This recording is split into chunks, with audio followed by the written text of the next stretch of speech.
Olá, amigos e amigas que acompanham o site TN Brasil TV, o seu portal de notícias que mantém você e a todo paraense brasileiro sempre bem informado.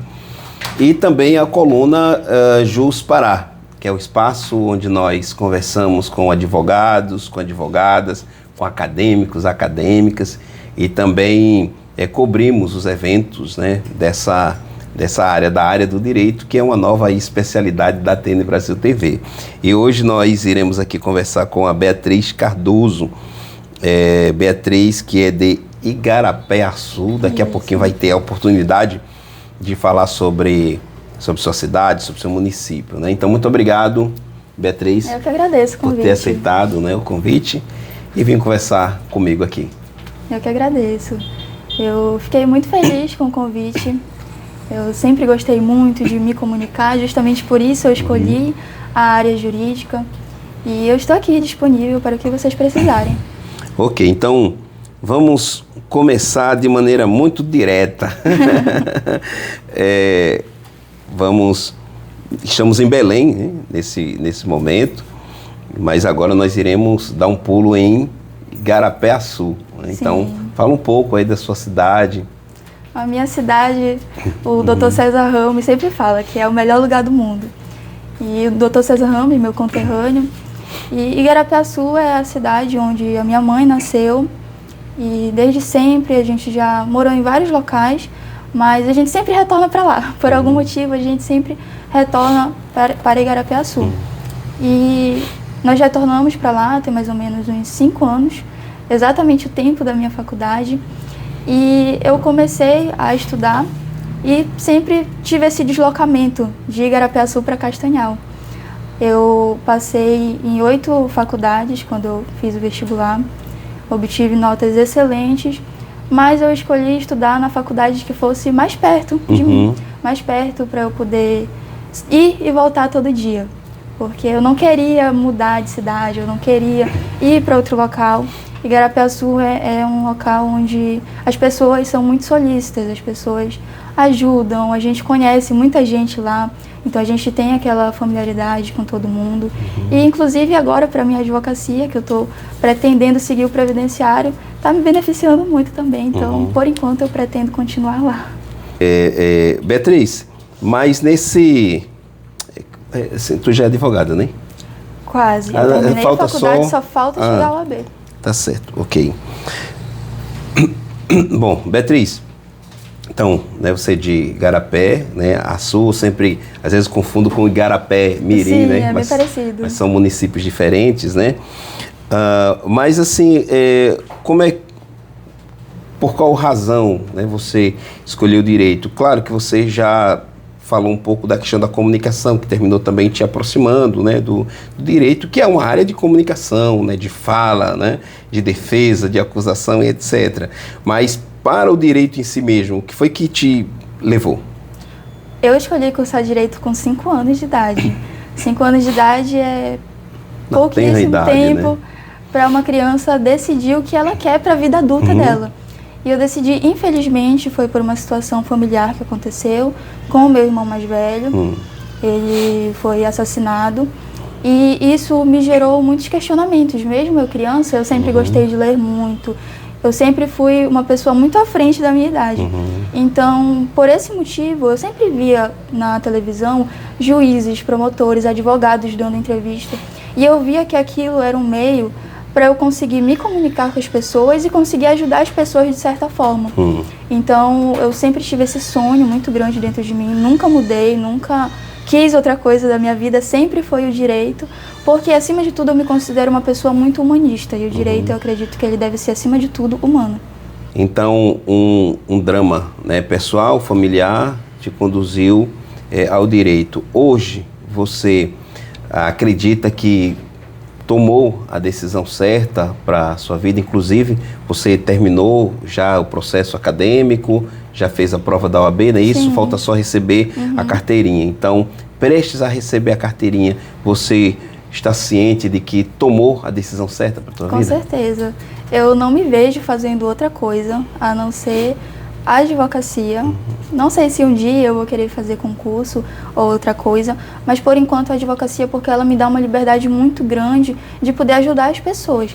A minha cidade é uma cidade do interior e eu estou focando muito lá no previdenciário. Por não ser advogada ainda, eu fico somente no administrativo. Então a gente acaba resolvendo algumas coisas. Eu tenho contato com alguns amigos advogados e eu repasso muitas causas para eles, mas eu gosto de sempre estar lá junto para resolver.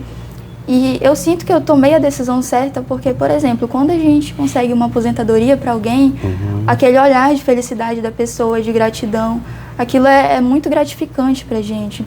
E com muitas coisas ao decorrer da minha trajetória acadêmica, muitos projetos, eu sempre fui envolvida em muitos projetos, então eu acredito que eu não só consegui ajudar muitas pessoas que eu não vejo como clientes, eu vejo como pessoas humanas que eu tenho que ajudar e ajudar elas a resolver o problema delas, porque uma falha minha pode custar a vida toda de uma pessoa. Então, não só essas pessoas, mas também muitos acadêmicos. Eu sempre foquei muito em ajudar acadêmicos, porque eu entendo a necessidade de cada um, justamente porque eu já passei por esse processo. Beatriz, assim, eu observo que há uma leva grande, né, de novos advogados direcionando a sua atividade para o direito previdenciário, né? Como é, assim, você já tem experiência nesse convívio, né? Como é esse dia a dia, né, com as pessoas que eu acho que 99% dos casos são pessoas simples, né? Pessoas que precisam daquele valor, daquele salário para poder, né, manter, né, a sua dignidade, né? E com certeza tem pessoas que chegam aflitas, tanto tempo não recebo, preciso receber hoje, a gente passa fome. Como é lidar com esse... Tem que ser também um pouquinho psicóloga, né? Tem, eu ia falar justamente isso.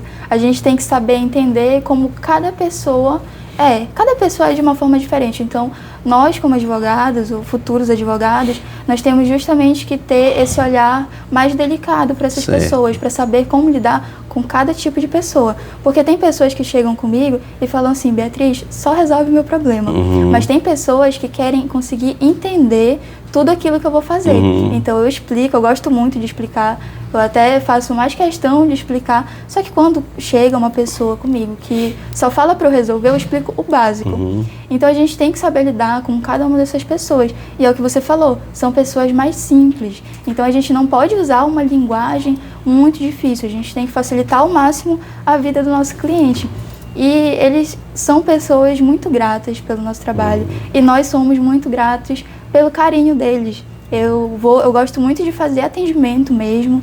Tem alguns colegas que não fazem, né, o atendimento mesmo, mas eu gosto de fazer o atendimento com o público. Eu gosto de ir na casa deles, eu vou na casa deles, eu tomo café com eles, eu ganho as coisas deles. É muito legal. É realmente o lado humanizado, como se chama, né? Agora sim, já falei, né? Logo você vai receber a sua carteira da OAB, mas já trabalha, né, na área, né, fazendo o que pode ser feito. Mas como é hoje, assim, lidar com uma sociedade que, por exemplo, ainda não conseguiu compreender em algumas áreas do direito, você vai sentir mais do que, né, principalmente a área criminal, né, o eleitoral, traz umas polêmicas maiores. E a sociedade, ela se posiciona, muitas vezes se posiciona, ou na maioria das vezes, com base no que a imprensa passa, e muitas vezes a imprensa só manda uma manchete para causar, e as pessoas se posicionam pela manchete, não lê o conteúdo. E aí vem advogado, né, só defende bandido, não existe justiça, estão rasgando a Constituição. Então, como é para você, já agora, ter que lidar com essa realidade da sociedade? Na verdade, eu aprendi a lidar com isso de uma forma bem tranquila. E quem me ensinou isso foram os doutores Américo Leal e o doutor Lucas Sá. Logo no início da minha faculdade, eu produzi um artigo acadêmico que falava sobre a influência das mídias no tribunal do júri. Era algo focado no tribunal do júri, porque a gente pode observar que em muitos casos o réu ele já chega lá com um pré-julgamento. Sim. A sociedade, os jurados, eles já chegam lá com uma opinião formada. Então eu tratei justamente isso com eles nesse artigo. Só que a questão é que a gente como advogado, pode usar a mídia em nosso favor.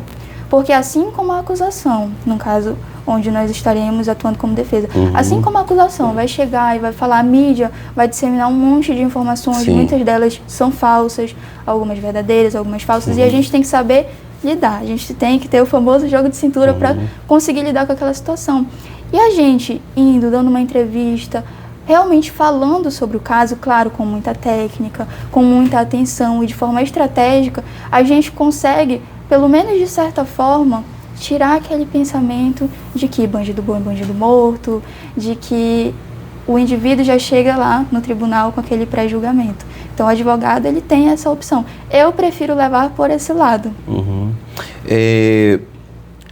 Quanto, né, acadêmica, né, no seu período, né, de academia, e hoje, né, independente da carteira da OAB, mas você já sabe quais são os desafios, né, do jovem advogado. Então, assim, faz aí esse salto aí, tanto da academia para a advocacia, a dificuldade ou que você achou maior, ou aquelas que você percebeu que são maiores no relacionamento com os colegas da academia e hoje, né, até convivendo, conhecendo novos advogados. Quais são as principais dificuldades que você consegue detectar, tanto no período da academia quanto no início da carreira?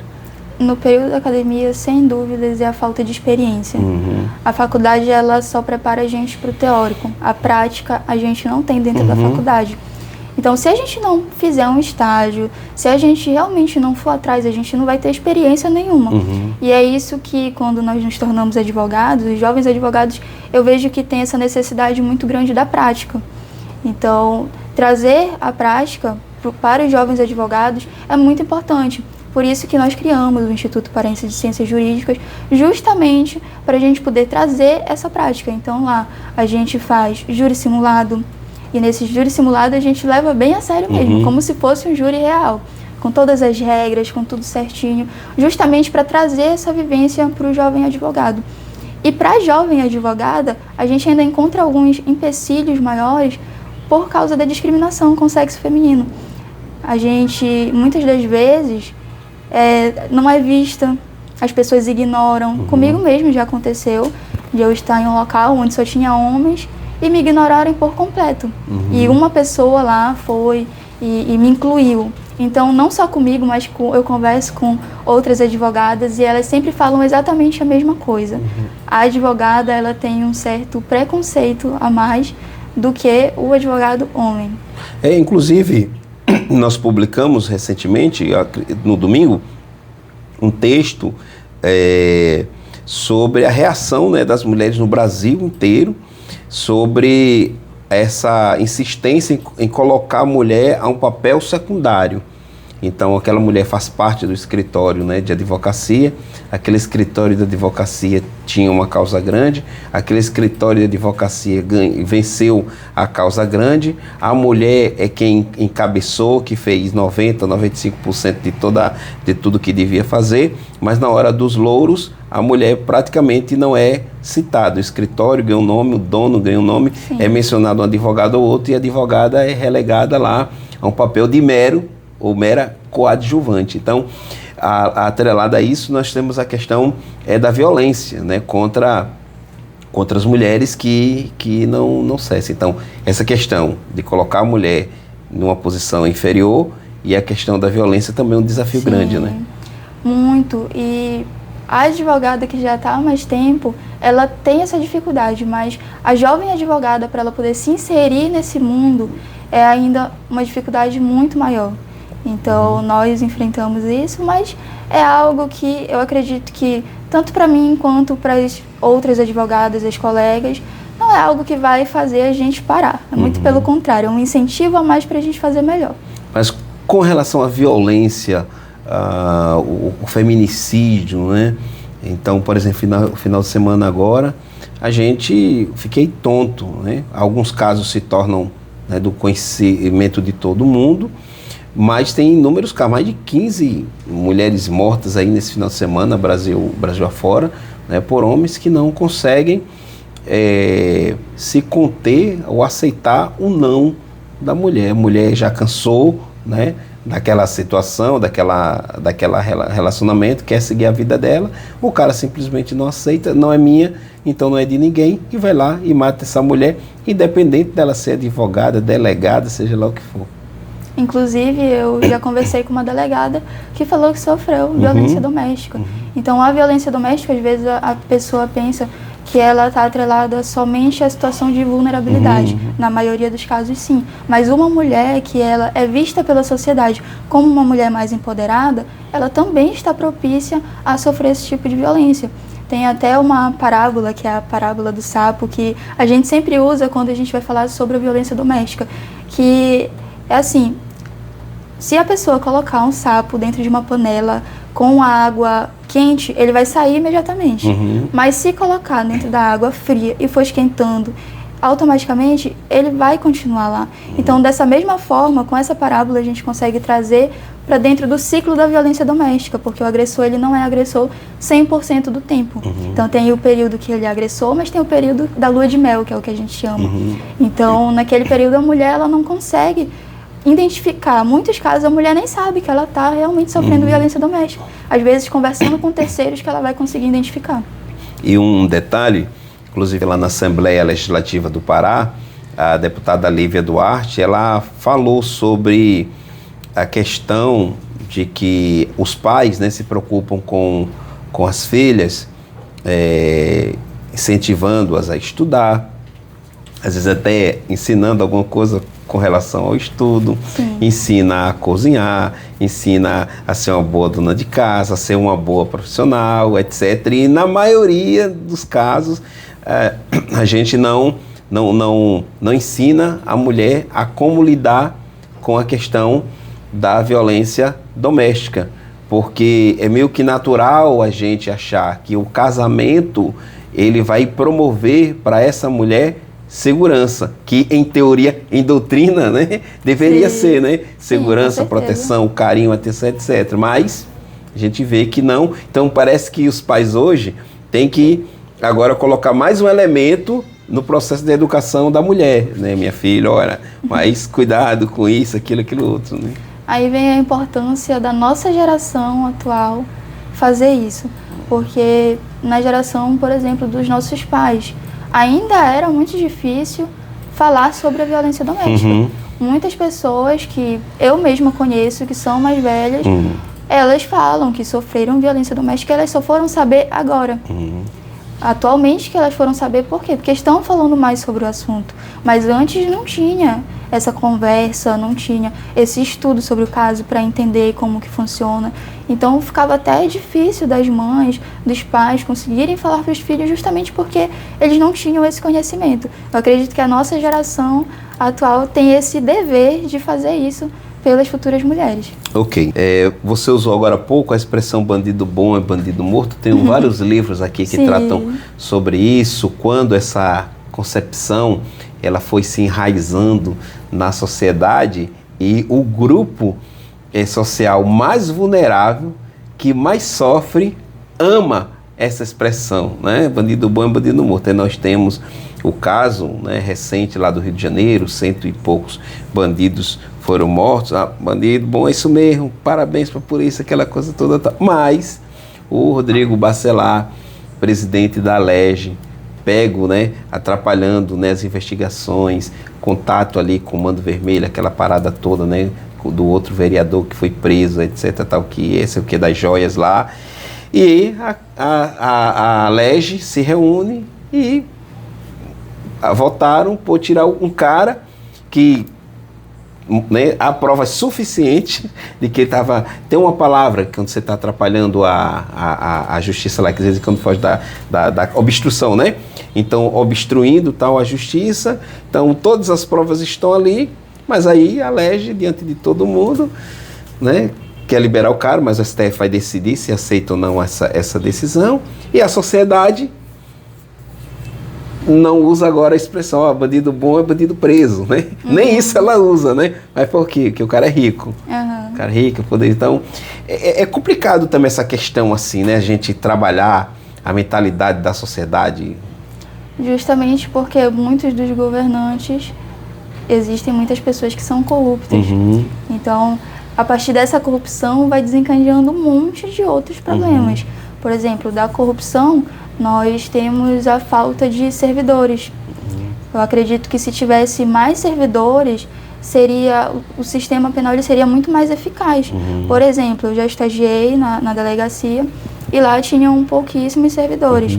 Se tivesse mais, eu acredito que teria uma qualidade muito maior, teria como resolver muito mais coisas. Então a gente vai pensando e aí a gente chega na corrupção. O delegado passa 24 horas ali na delegacia, aí quando ele sai tem uma pilha de ocorrências, né? Sim. Mas ele cumpriu o horário dele, ele precisa descansar, ele vai lá descansar mais 24 horas, né? Quando ele volta, tem duas pilhas, né? Não dá conta, né? E eu estagiei justamente com o delegado lá em Igarapiaçu. E Igarapiaçu é uma cidade pequena, não é uma cidade grande. E todo tempo chegava muita coisa. É briga de vizinho, é o cachorro que comeu a... Tudo chegava lá. Mas assim, como o número de servidores era reduzido, aí tinha esse problema de conseguir resolver tudo. Ok. Bom, então, Beatriz, fala sobre o Instituto, né, que foi fundado, por quem foi fundado e qual o objetivo desse instituto, né, relacionado, né, ao direito lá em Igarapé-Açu. Certo. O Instituto Paraense de Ciências Jurídicas nasceu com o propósito de levar um conhecimento jurídico aos acadêmicos de Castanhal e das cidades vizinhas de uma forma mais acessível. E, em troca, nós conseguimos quilos de alimentos não perecíveis e a quantia em dinheiro a gente converte para fazer algumas ações de Natal, Dia das Crianças. Então, é realmente algo em prol da sociedade. A gente tem esse olhar mais delicado para a sociedade e para os acadêmicos também, justamente porque os acadêmicos têm essa necessidade de ter a prática e também do network. Então, nós levamos palestrantes sensacionais e os acadêmicos têm esse network, têm esse contato mais íntimo com os entrevistados. Ok, legal. Eu não perguntei qual a área do direito aí você pretende, né, advogar? Então, eu pretendo seguir a área criminal, advocacia criminal, e também o previdenciário.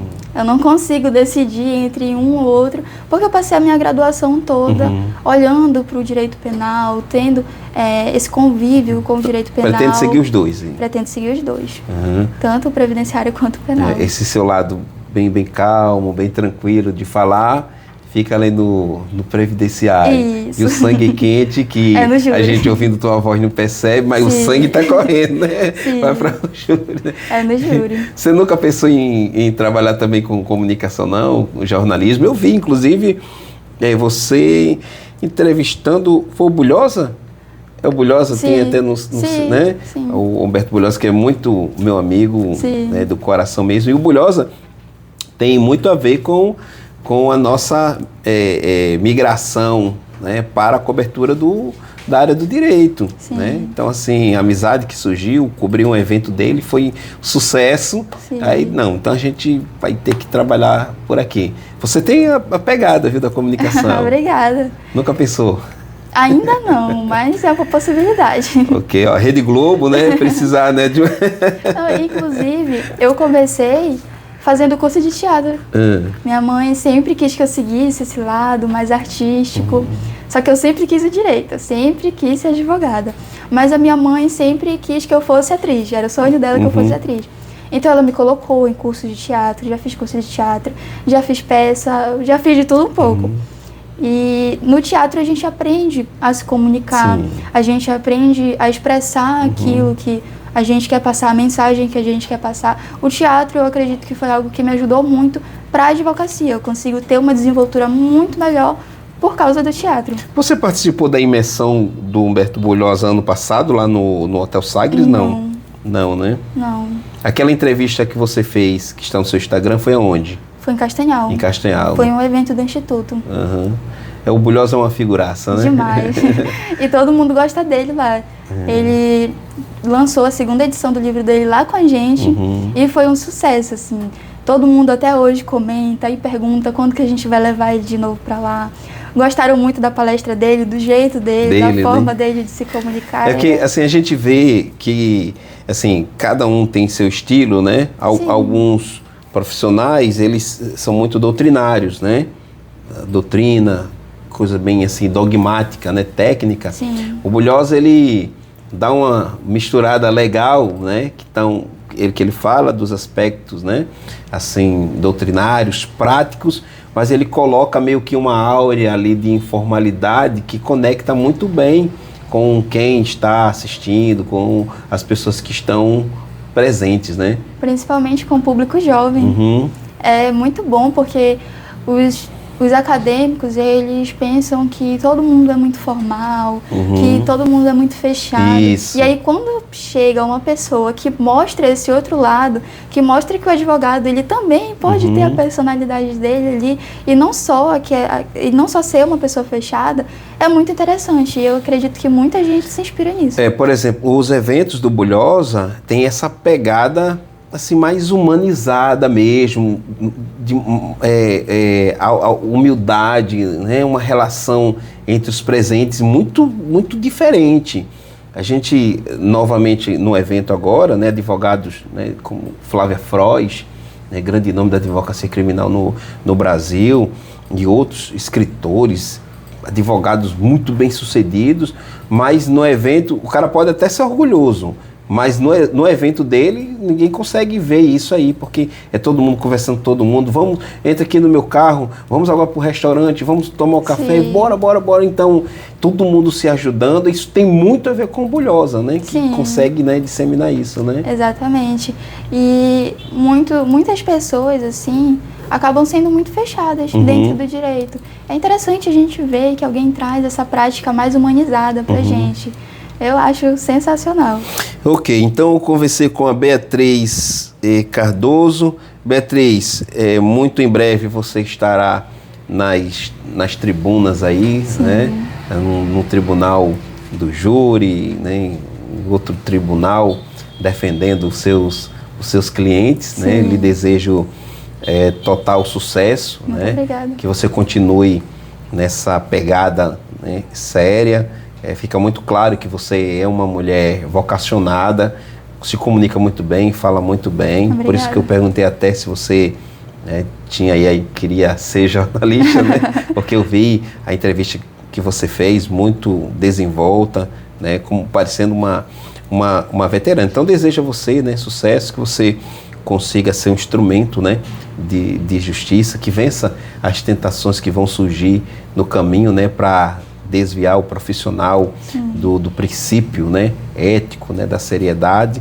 Mas eu acredito, né, que estou aqui diante de uma pessoa comprometida de corpo e alma à vocação que é o destino, que Deus, né, que os deuses, né, que o universo te apresentou e que você abraçou. Então te desejo sucesso e você tem espaço para suas considerações finais.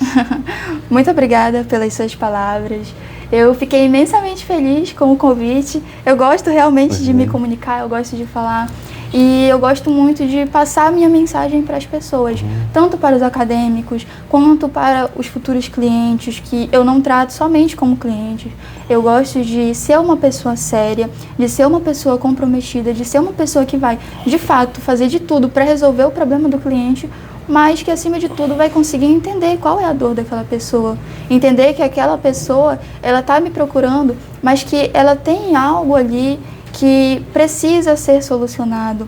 Então eu tenho que entender que aquela pessoa, ela tem os sentimentos dela e que eu vou estar lidando com um ser humano. Então fico muito feliz por você ter pensado em mim para fazer essa entrevista. Gostei muito, fiquei muito à vontade, gostei muito da nossa conversa, foi muito boa e estou aqui disponível para qualquer coisa. Pronto, muito obrigado, né?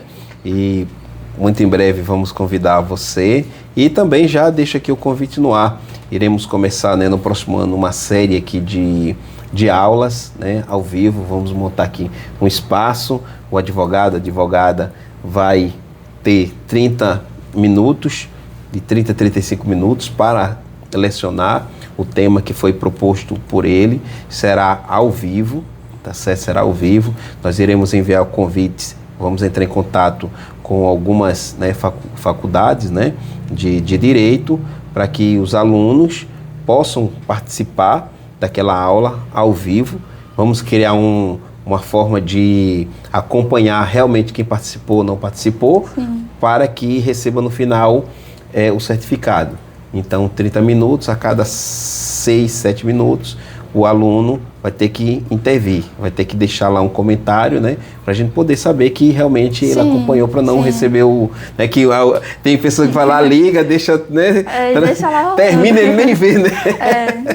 Então, já vai pensando aí no teu tema direitinho, para a gente depois te lançar. Tá, claro, bom? Com certeza, pode contar comigo. Então, ok, Beatriz, muito obrigado, tá bom? Obrigada também. Ok. Então, um grande abraço a todos e até o nosso próximo encontro. Tchau.